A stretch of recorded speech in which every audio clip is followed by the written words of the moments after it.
Oh, a robin. What does a robin have to do with your sister?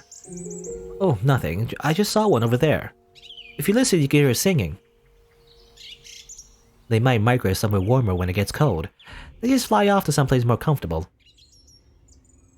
If I had wings like a bird, maybe I could be free too. There is not a single creature living in this world that is free. What? Birds regularly get shot down by hunters or preyed on by larger birds. The idea that they are free is nothing more than man's short-sighted delusion. Sorry, I guess. No, I should be apologizing. I wasn't trying to attack you. I simply lack the ability to properly empathize with others. I do not understand people. So please, if I say anything that upsets you or makes you uncomfortable, don't assume that was my intention. Sure, maybe you're hiding it, or maybe you just don't know it yet, but I think you've got more empathy than you're letting on. Surely you can't say nothing affects you at all. You are a human. So you don't have to be so closed off. I might not be able to do much for you, but I do want to get to know you better. I want to understand you. So if you ever feel like talking about yourself, just know you got an eager pair of ears right here. Okay? If there were ever someone who could understand me, who could empathize with me, they would not be human. What do you mean? That you need to be far removed from any idea of humanity. Do you have a chance of understanding me? Regardless, I do appreciate your kind words. Sure. So, out of curiosity, do you have anyone, really important to you in your life? Not at the moment. Does that mean you used to? I'd love to hear about them if you don't mind. They're all long dead. 4 years ago, something unpleasant occurred, and as a result of that, I was forced to part ways with the people who taught me that humans have the capability for kindness. Oh, I'm sorry. Well then, if your sister's condition worsens again, come see me. Farewell. Hey, maybe you could walk a little slower next time, so you have more time to talk. I want to get to know you better. I'll consider it. Does it really require that much thought? So long. Bye, see you soon. Alright. Morgana, this is basically right now Morgana dating sim. Obviously, eventually he'll end in tragedy. We know this every time. This entire game, every time they love to use dramatic irony. By the way, that's the literary device, or how you say it? literary device they love to use in this story. But we know that things end badly always, every time. The things continue on like that for a while. Nellie bounced back and forth between getting better and getting worse. Emotionally, I fall not far behind, getting very little in the way of peace of mind. Having to spend so much time worrying over and looking after Nellie was starting to wear me out, even though I knew good and well she had it much worse than me. I wanted to be done with it all. I wanted to be free. I wanted her to get better as soon as possible, so I could stop agonizing over her. So at some point, I started wishing for a miracle. I didn't care if it came from God, an angel, or something less holy. I just wanted someone to cure Nellie and take the weight off my shoulders. And during one of my walks, I let that slip. I'll take anything at this point to make her better. I'll even take a miracle if I can get one. I assumed she would, as she had a tendency to say that people who believe in miracles were delusional. She was, in my mind, very much a realist, which is why her response surprised me so much. Do you sincerely wish for a miracle? What? Do you truly want a miracle no matter what form it may take? Well, yeah. I've tried everything else. God is all I can ask for help anymore. I know what you're going to say. There's no such thing as miracles. If they were, Nellie would already be better. I prayed every single night for her recovery. It's all just a delusion, I know. Miracles do exist. What? If you have faith and you sincerely wish for her to be healed, you will be granted your miracle. What are you talking about, Morgana? You said many times that you wish to know more about me. Yeah, I have. Well, I'll grant you that wish. As you listen to my story, you will come to understand why I said you will never be able to empathize with me. Also, I keep saying empathize or emphasize. See, I'm saying it wrong. Emphasize is not emphasize, it's empathize. Empathize. Empathize. And as you do, hope will sprout up within you. Here in my lakeside cottage, I am known as a witch, but I did not used to be called such. No? I am the daughter of God. Okay, and that's obviously we remember this is when Morgana told Mel everything about her life, and she trusted him, but well, most people would dismiss such a claim as madness. I almost did exactly that. But there's something strangely enchanting about her voice, and I found myself slowly drawn into her tale, listening intently to her every word. The more I heard, the harder it was to believe she was lying. And before long I was convinced she was the daughter of a god. Or not a god, but the god, I guess, this context anyway. She was the daughter of God, a saint whose blood had miraculous powers. Her first cry ended a lengthy drought in the village where she was born, and her blood cured the sick. She rolled up one sleeve to show me her arm. Practically every inch of her skin from her shoulder to the tips of her fingers were scarred from where she'd been cut. According to her, the scarring had once been far worse, but had improved with the application of ointment.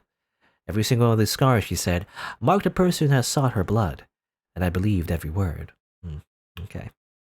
Oh, hello, Saibo. How you say it? How you say your name? I don't say Saib Goff Bomby. I don't know. I don't say that word. But what's up? I'm just doing this visual novel Fata Morgana. It's always awkward, by the way. Somebody comes in the middle, because obviously these narrative-driven games are kind of hard to just simply, go in the middle and understand what's going on. But it's an interesting story. It's an interesting story about tragedy. There was something about her that set her apart from the rest of us normal people, like she was some higher being. They were not self-inflicted wounds, not the marks of someone who had tried to take her own life, but symbols of the great sacrifices she had made. She offered to take Nellie her blood, and without a moment's hesitation, I accepted. If you find this interesting, you could check out the rest of the playthrough, either on my VODs or on YouTube. I'm slowly also uploading episodes on YouTube as well, so if you're interested, in the story, you can check those out, or you can just get the game yourself, It's available on Steam. Anyway. Otherwise, usually I'm just kind of like, how do you say it? I'm kind of immersed, in the story, so often that's what I'm focused on. Anyway, Mel. Hey, Nellie, I'm back. I brought someone with me. A saint. A saint? Yep, she's here because medicine hasn't been working for you. She can perform miracles, so she's going to cure you. Miracles? That's right, her blood has miraculous healing powers. Blood. Fear not, my beloved sister. Hear my words and do as I say. You must have faith for the miracle to be performed correctly. I give you my blessing, that it may bestow unto you salvation. I give you my love, and I give you relief. Hear my words. I hear them. Okay, obviously this is when Nellie was in like a daze, She was still in her like sickness. This is when Morgana came to her place the first time. This body was created not in mortal womb. This flesh is not the flesh of man. This blood is not the blood of man. The water that flows through these holy veins flows from the river of creation. Have mercy on them, O Father. May the infirm find comfort in your warmth. May the destitute find reprieve in your generosity. May my flesh bring nourishment and health unto this girl.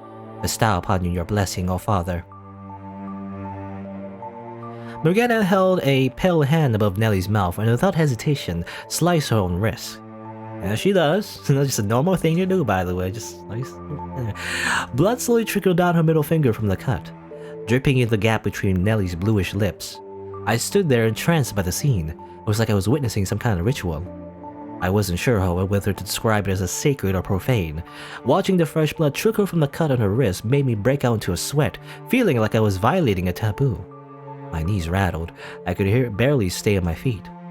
Needles pricked my hands. Thoughts slipped through my fingers before they could fully form.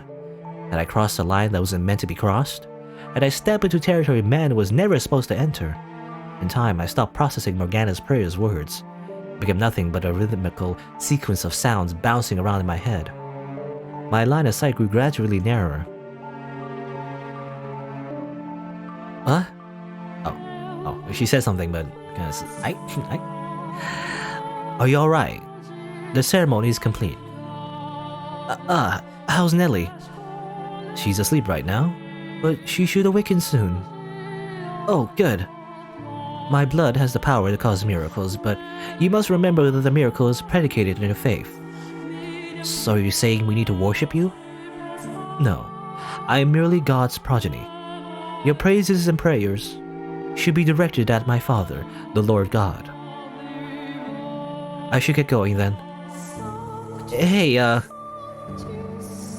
thank you very much. When Morgana had said I would never be able to understand or empathize with her, she had not been lying. Having only heard of her tell of it, I still believed there was room for me to close the gap between us. That we still had enough in common. But seeing it with my own eyes, feeling it with my entire being, I no longer had any illusions of us being on the same plane. As I gave her my thanks, my voice was audibly trembling. Mel, come on, get up, dearest Mel. Oh, Mel!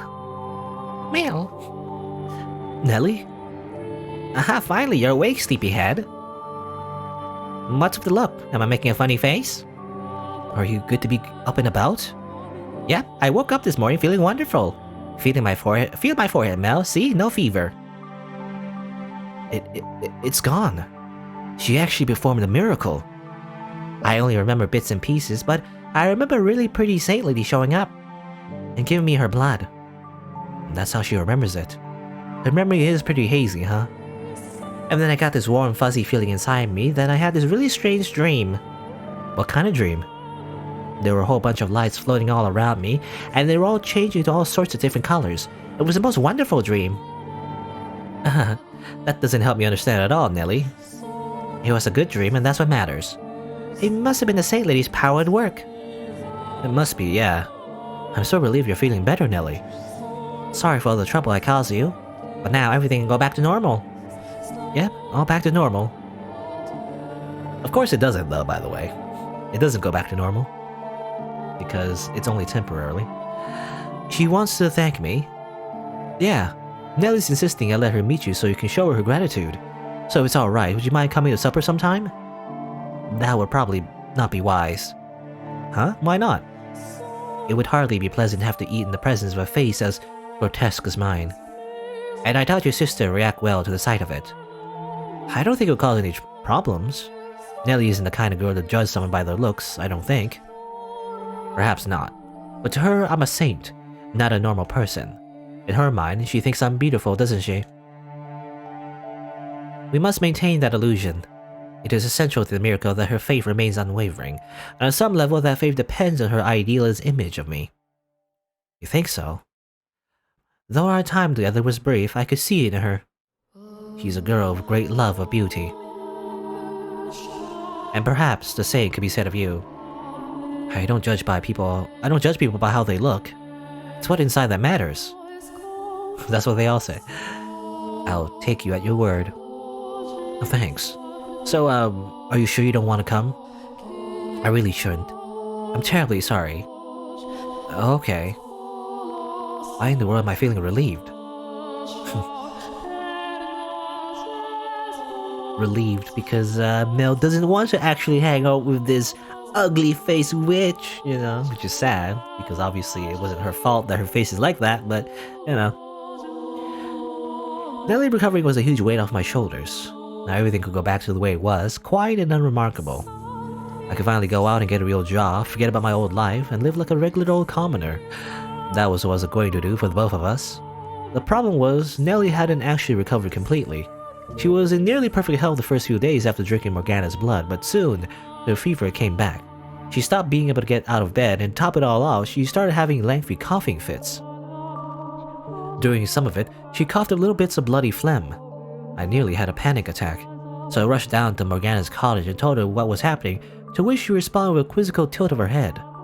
Nellie's health meant everything to me. It certainly wasn't the curiosity her health tale seemed to make it out to be. It didn't seem to bother her at all. The miracle took place, but it didn't persist. That doesn't make much sense. But it's true. She can't get out of bed. It's not a problem with her faith. I've been teaching her the word of God every night. And she absolutely believes in you and her saint. Lower your voice. I will perform another miracle for her. You'll do it again. I will not forsake those who are in need. And it'll stick this time, right? I cannot promise anything. But why? Your miracles aren't supposed to be temporary, are they? Whether they are or not is decided by you and your sister. You're my only hope, though. Please, do not worry. If a second blessing is not enough to cure her ailment, then I will visit and give her my blood as many times as is necessary. I will gladly give her every last drop of my blood in my body.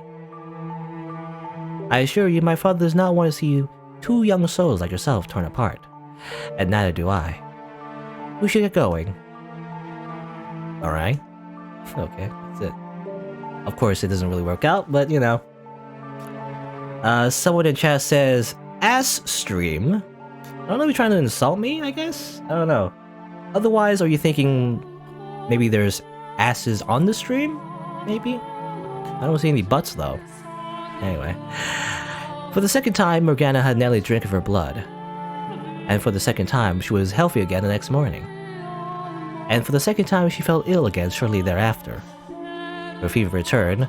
I went to get Morgana and she gave Nellie her blood. The cycle repeated again and again. Oh, and to be... Well, I mean, I'm just thinking in the context of YouTube. You know, when I say that on YouTube, I just want to mention that's not the same person that I mentioned before that said that. Somebody else says that. I don't know. Anyway, in case they're trying to be mean, I guess? I don't know. Why would people do that, by the way? Just go into the stream and say, I hate you, and then they leave. It's like... I don't know. Anyway, I try not to assume that, though. I just assume people who do that are just being silly. But the cycle repeated again and again. Every time I had to watch her go through that ceremony, it was exhausting, and I wasn't sure I couldn't handle it much longer. I started thinking maybe that wasn't anything sacred or about any of this, that it was as blasphemous as it looked from the outside. I was making a girl cut her own wrist and feed my sister her blood. Nothing about that sounded right. I had nowhere else to go, no one else to ask for help. When I was with Morgana, listening to words of reassurance, she, without fail, wiped away all the doubt I had. It wasn't until after she left that the wave of regret hit me. I wasn't sure what was right or wrong anymore. I wasn't sure what to do anymore. Every time I went to see Morgana, it got more difficult to look her in the eye. I stopped asking her on walks as often. I stopped trying to have chats with her. Not as much out of a sense of guilt, because I was getting to be afraid of her. Okay, that was interesting, because Morgana... When we learned about her story, she had a different impression. She thought it was guilt, but it wasn't, obviously. You know, obviously Mel wasn't the perfect person that she thought he was, or at least a kind person. Rather, he was just getting afraid of her. That's all it was, you know? Anyway. I also want to mention as well, I guess what I said before about someone being mean to me. I mean, I don't know. I mean, if it's something I could improve on, you know, I don't mind criticism, by the way. I would like criticism, but I don't get enough feedback because I don't get a lot of people who actually watch my content. But I actually would like criticism sometimes, because as long as it helps me improve, that'd be great, you know. If, like, for example, I mean, just like small things even, like, for example, maybe the game audio is not loud enough or something, you know, or maybe my stream is cutting out, you know, technical issues maybe, or something else. I don't know, something I could actually improve on.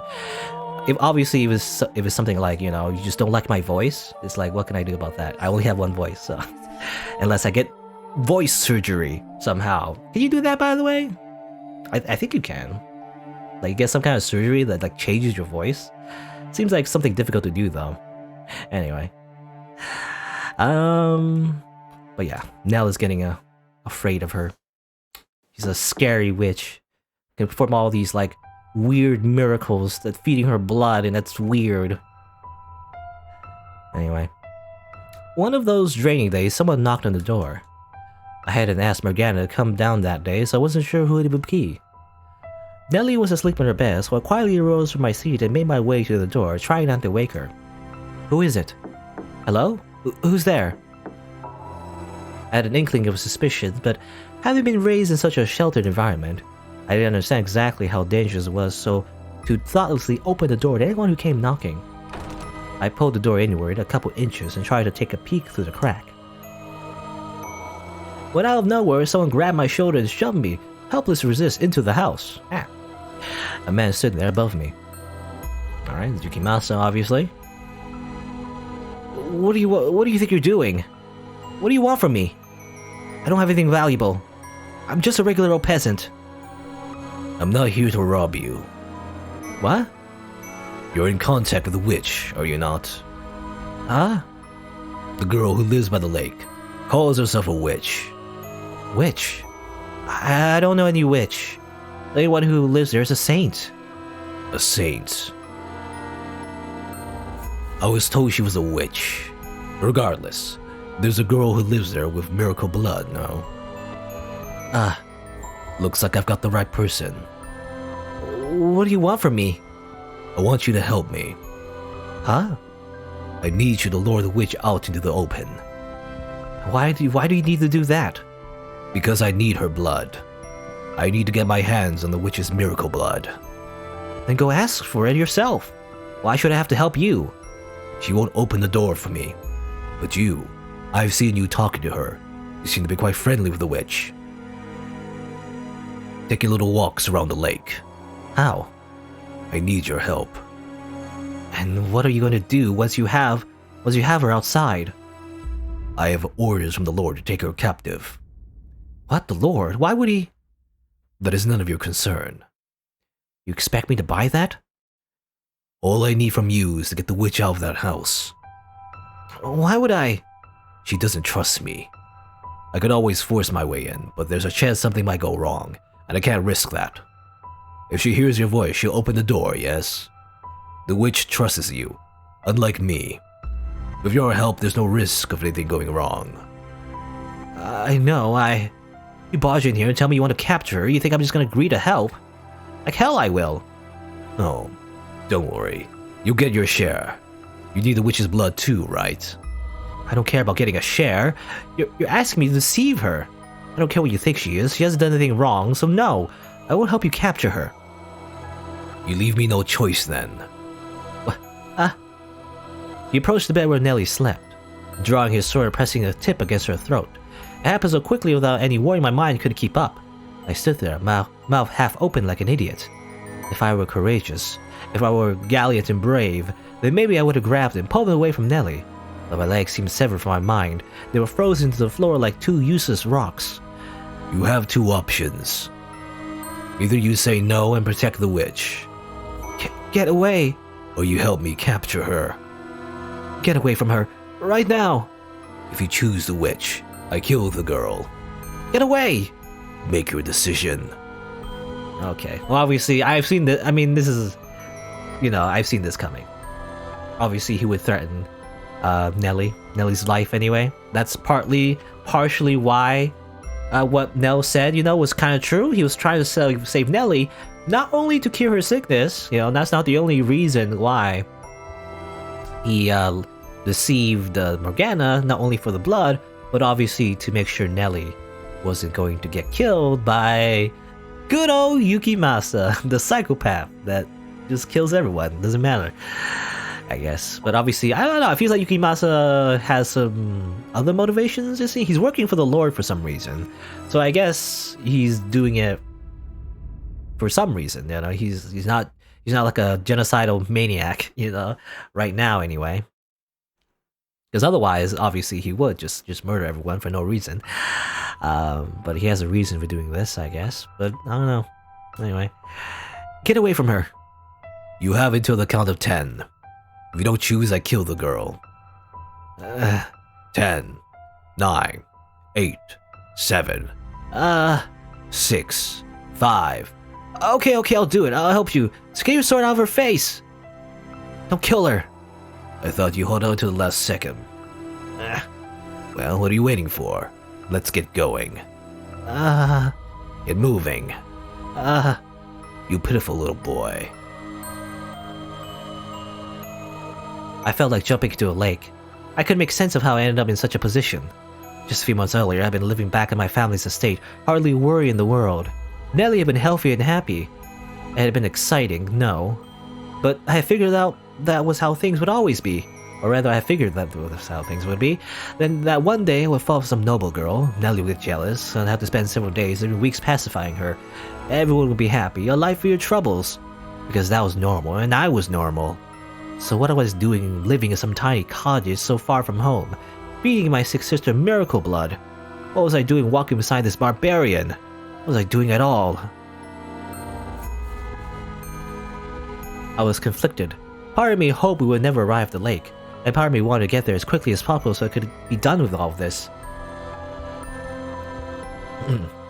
But time plodded on no quicker or sooner than normal.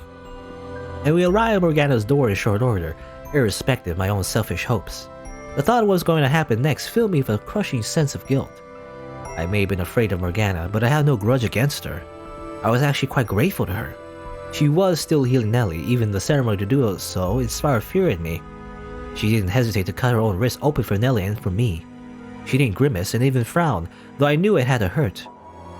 I knew damn well she wasn't a bad person, that if she hadn't done anything weren't being taken into custody. I might very well have been. She might very well have been a genuine saint. But there I was, settling her out because a man with a sword threatened me. Oh, Father out in heaven, please forgive me for what I'm about to do. Please forgive me. Quit sniveling. You want to get suspicious. But how? I can't.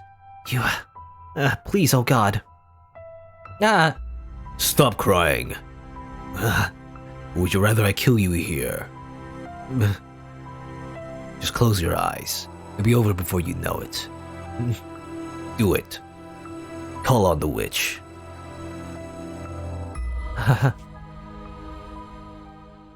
Well, we know how this goes. Who's there? It's me. I'm not here about Nellie today. I'm sorry being so distant lately. I want to talk things over. I thought I heard a faint gasp through the door, and then she responded, I want to talk to you too. Why? Why did she have to want to talk now? She always been so curt, so rational, so quick to cut down my fantasies. Never wanted to get emotional or sentimental. She'd always given off the impression of being something greater than we mere humans. Always been so aloof, never giving any indication she thought anything of me at all. So why? Why did she sound like a normal girl now? Why is her voice trembling slightly when she says she wanted to talk? Why now of all times?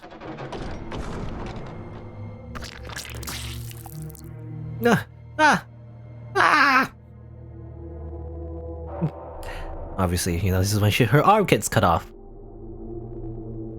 Get back. No! Stay away from me! No! Help! Don't kill me! More sounds of screaming and pain. Take it. What? That's your share. Should last you long enough. Why? Why did you take my arm? What do you mean by share?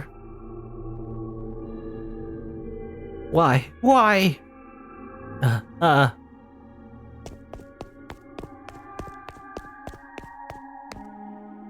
It all happened in less than a minute. I told her I wanted to talk. She opened the door, then heard a sound like the wind whipping past my ear. The next thing I knew, her collar was covered in blood. Never once did I expect anything to happen how it did. When he said he wanted to capture her, I took it to mean exactly that. I thought he would turn brutal. He would do something so horrific. After the man cut her arm off, Morgana tumbled to the floor, floundering about as he watched, blood trickling down the curved blade in his hand. Her screams were indistinguishable from those of a normal person.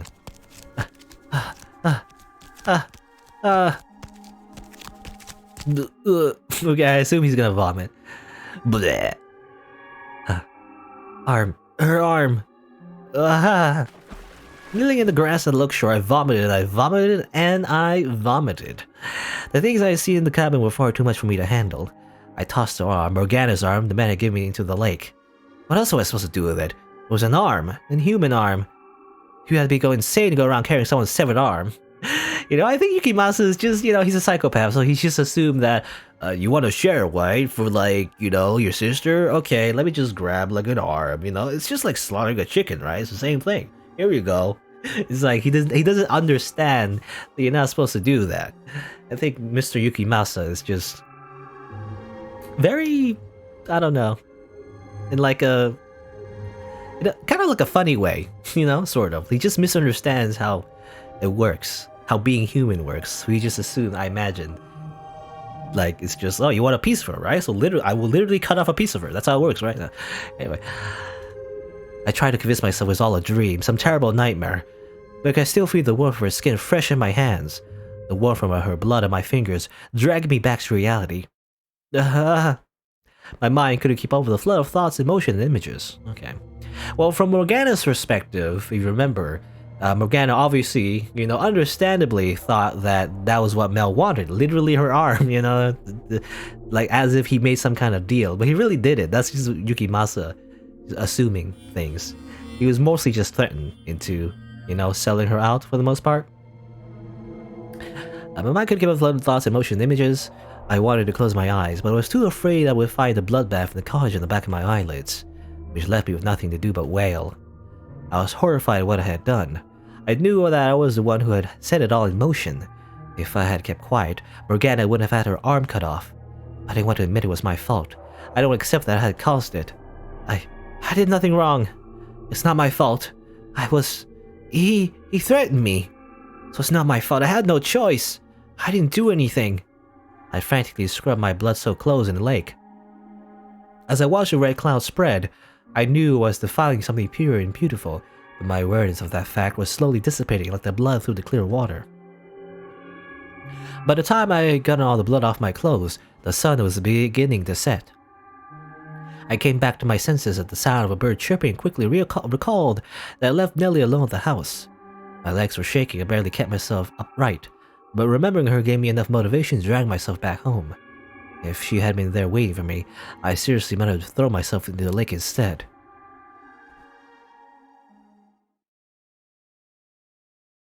Mel? What's the matter, dearest Mel? Where have you been? Well, you see, I sewed up the benefactor of your cure, and they cut off her arm, and there's blood all over me. Don't worry about it. Mel? I'm so sorry. What? I'm sorry. I'm sorry. I'm so sorry. Will you ever be able to forgive me? Dearest Mel, I never meant for this to happen. I'm so sorry. Please, I'm begging you to forgive me. I'm begging you. Oh, you're not going to get my medicine? Is that what you're crying about? It's not that big of a deal, Mel. I'm just fine. I'm honest. I'm alright. Thanks. I wanted to forget everything. I wanted to forget about my involvement, about the horrible things I caused to happen. But whenever I lay down to go to sleep, I heard her screams, Morgana's animalistic howls. I saw her college. Blood splattered everywhere. I felt her severed arm, so warm in my hands. From that day on, what sleep I got was hardly restful. Nellie probably didn't notice anything about her feverish haze. But I'm willing to bet I looked like hell. Praying time would cause the memory to fade. I started looking for doctors again. Instead of clinging to a miracle, I would try to have Nellie's sickness cured the way normal people did. At some point though, all that money had been given started running low. If I thought about it for 2 seconds, I would have seen it coming. I hadn't exactly been frugal in my attempts to find a cure for Nellie, nor had I been especially concerned about money before she fell ill.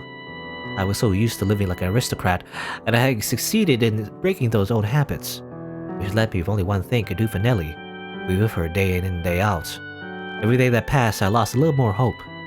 If I couldn't do anything and Nellie died, I would be utterly alone. And that was what scared me more than anything. The nightmares was eating at me, leaving me with nowhere to run. If I didn't have someone there with me, I wouldn't be able to hold myself together. After 3 or so days of me sitting by Nellie's bedside, hardly moving, there was a knock on the door.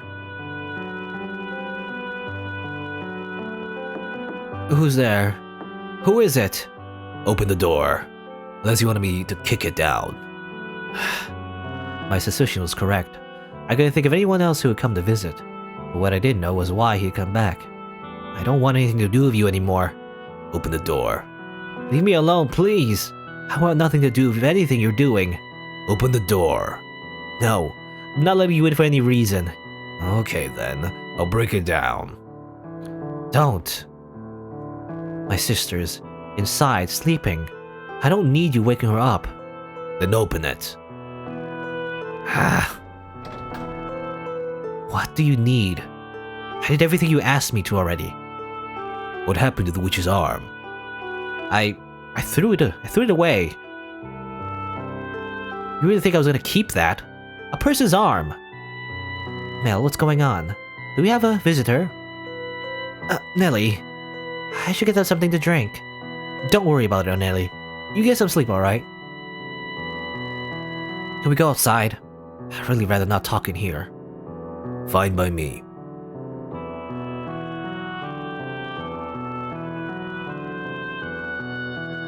So that's your sister. Explains why you look so much alike. That's none of your damn business. You wanted the miracle blood cure your sick sister, did you not? And you're telling me you threw the arm away. Are you interested in getting more blood? What? We're taking the witch's blood, turning it into medicine and selling it through the church. Selling it? You're doing business in the house of worship. No. I suppose we're technically giving it away, but we're asking for tice, so really it's the same thing. Or tice? I never say that word. Tice. I'm not from this land, so to me it looks no different than a business, but the people here, they see it as a charity. The Lord says if you assist us, He'll provide you with the medicine we're making. The Lord? Why would the Lord be? Hell if I know. Because it seems like good money. So, will you help us? You're gonna make me get my hands dirty for you again? I can't. Not again. Alright. I forgot to mention one detail. You don't have a choice this time. Huh? You know about the miracle blood, which means we can't let you go unattended. If you say no, I have permission from the Lord to kill you on the spot. Why? So, will you help us? Will you die here?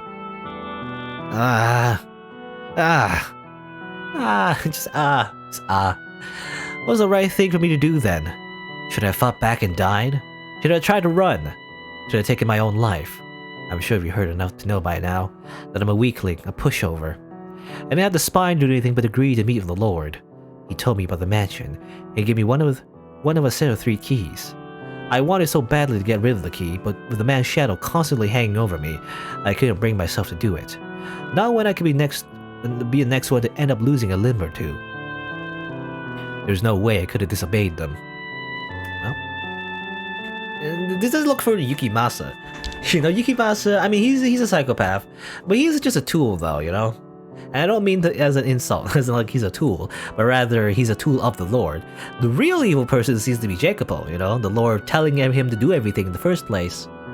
He seems to be the truly evil one. But, I don't know. I guess I'll see, because then, you know, the other men don't really seem all that redeemable, from my perspective. And well, that's everything that happened 6 months ago. Every day since I arrived here, I brought Morgana breakfast and supper. She doesn't say anything, but I saw it in her eyes the first time I stepped through that door. How could you do that to me? I've never looked her in the eyes since, because I'm too afraid of what I might see in them.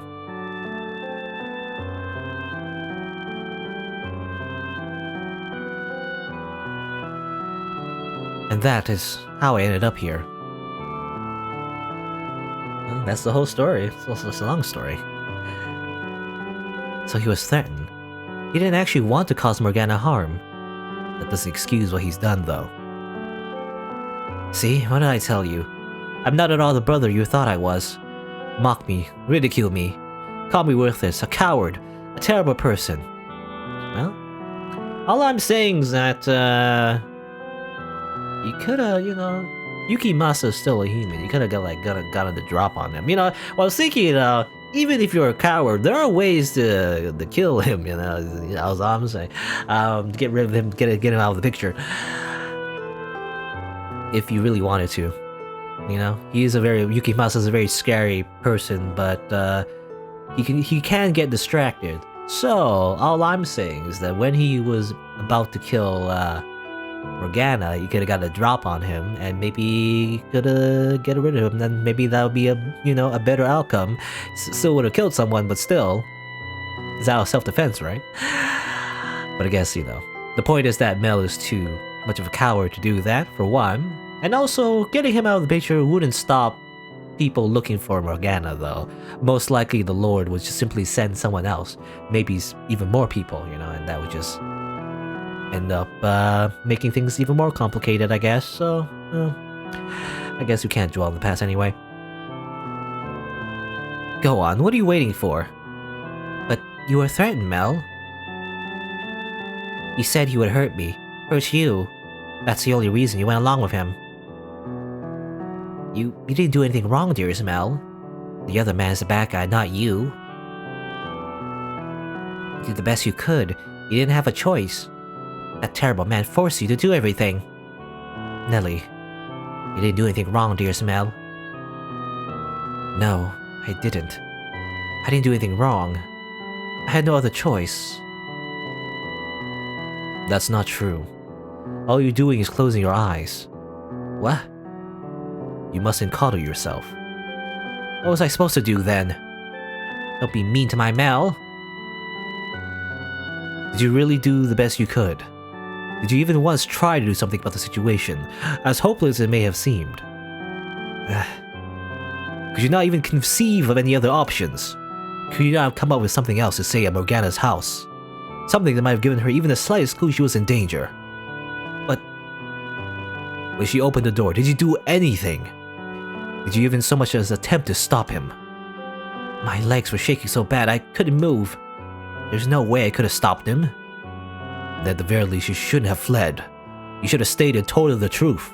That you weren't there willingly, and maybe she wouldn't have felt so utterly betrayed. But he was there. You think I could actually stay there with him? Not a chance. And it's not like Morgana would have... She opened the door because she trusted you. She isn't the easiest person to read, but she was opening up to you. And what did you do with that trust? Stop it.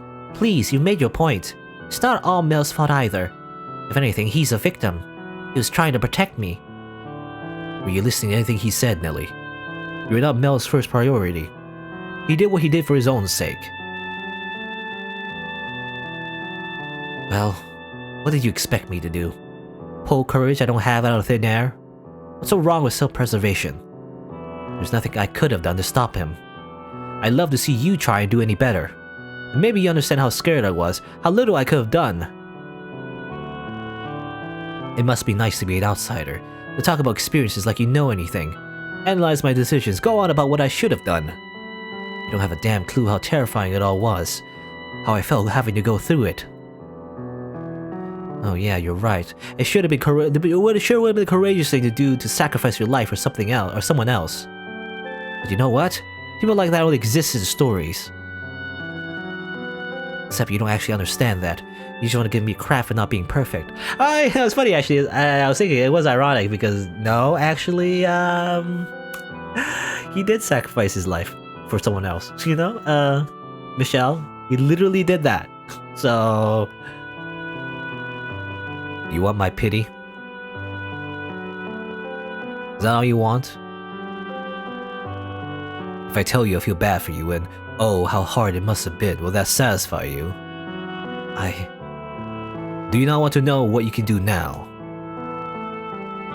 What's even left to do? Nothing I do is going to make her situation any better. It won't make her arm come back. All is not yet lost. Open your eyes. Take a good long look inside yourself. Think about what you can do. Stop sitting on your hands, telling yourself it's too late. There's still time to make a difference. You just have to commit the act. Or commit to act. I don't think you're an especially bad or cowardly person. I think you're an ordinary young man. It might sound like I'm telling you to do the impossible. But soon the time will come where you must make your choice. When you must stand up and take some responsibility for what you've done. No one's childhood lasts forever. The good days are long behind you before you ever realize they've passed. When faced with the consequences of your actions, you should not have turned and run, but held yourself accountable. It is perhaps a disproportionately large burden for you to bear, but it's fast approaching, and you need to make a decision. Find your courage. Set Morgana free. Hashtag set Morgana free. Anyway, Mel. He always keeps saying that, by the way. Set Morgana free. Set Morgana free. Set Morgana free. No, Mel. But even if I open the door for her, it's too little too late. She'll never forgive me after. Is her forgiveness the reason you should act? No. It's penance. Or penance? Penance? How you say that? Penance? Penance. Penance. Penance for what you've done to her. Atonement for your sins. Whether she forgives you or not is beside the point. The question on the table right now is whether you're going to do the right thing. And what about her blood?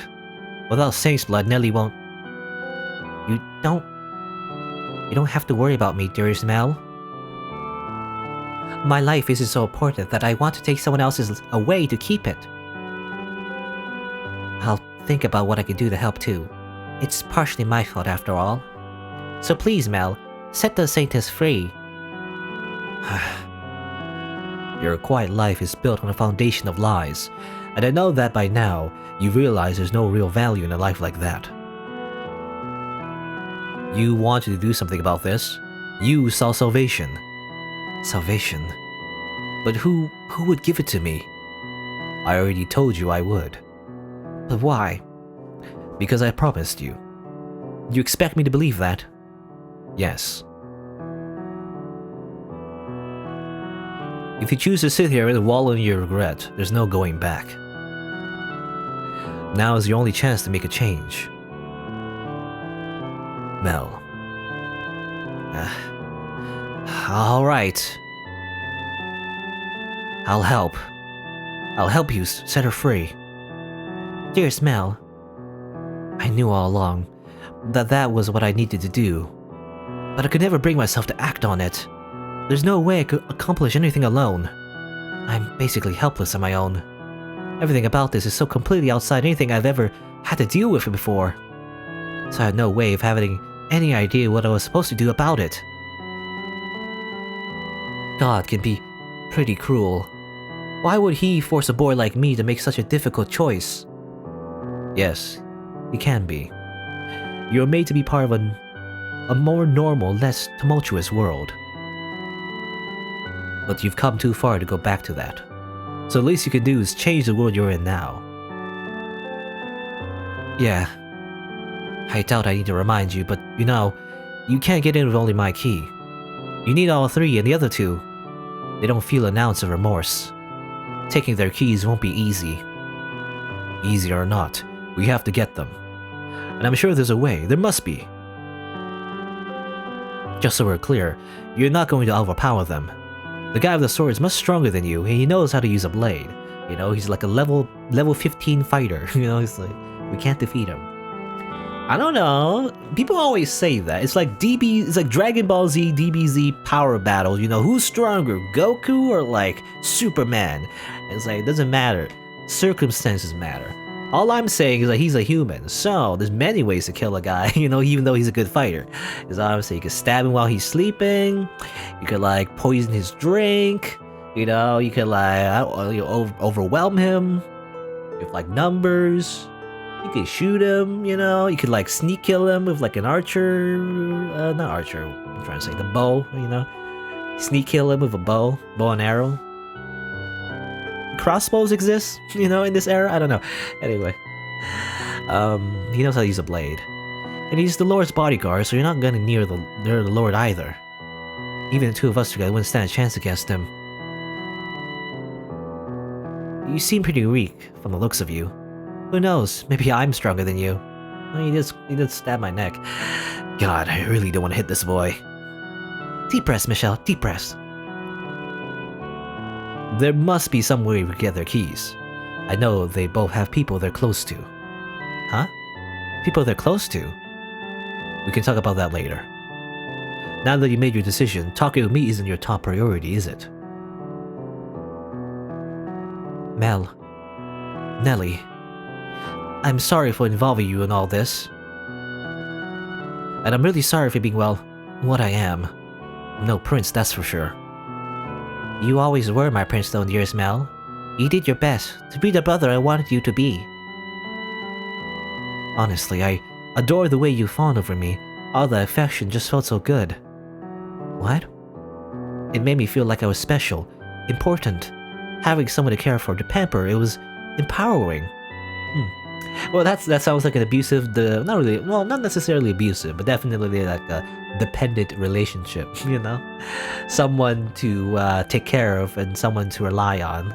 And, you know, they both just kind of feed into each other's, like, dependency to each other, I guess. Sort of. Not very healthy, I have to say. But that's the kind of guy your brother is. If someone else, some other girl would ever to show up and call me her prince, say she loved me, I would probably try and act like a prince for her too. Oh, that's true, you know, in the first story. Involving the white-haired girl. Why would you say that? Because all this, it's been so hard on me, such a huge weight on my shoulders that every so often I would think, just how much easier would it be if I got to get rid of her? If Morgana was just a regular girl, not a saint or witch or any of that, just a pretty girl about my age, she might have been the one getting all my attention instead of you. Again, true. That's who I am.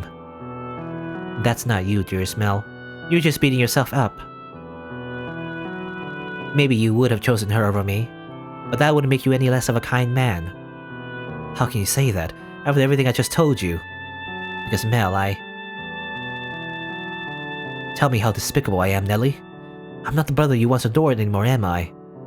You're not what I thought you were. But you're still my one and only brother. That will never change, no matter what kind of person you become. It was wrong of me to try to make you into my prince, Mel. I should have done my job as your one and only sister in the whole wide world, been there to help you as much as you helped me. I kept pushing my fairy tale fantasies onto you, and you did your best to live up to them, and I ended up forcing you to pretend to be someone you're not. That's not true, Nellie. I enjoyed feeling idolized, but you knew it couldn't last forever, didn't you? I should have been beside you, not looking up to you. I looked up at you. I let you coddle me. I let myself indulge in your love. I thought everything would be alright as long as you kept telling me how adorable I was. They were like magic words to me. I kept my eyes shut. Mel, starting today, I'm going to do my best to be your sister. I'm all done holding you to my fairy tale ideals. I won't make you pretend to be a prince for me anymore. And I won't try to be a princess either. I'm just going to be your little sister. So get back on your feet and stand tall, dearest Mel. I know you'll probably have to pay for what you've done when the Saintess goes free.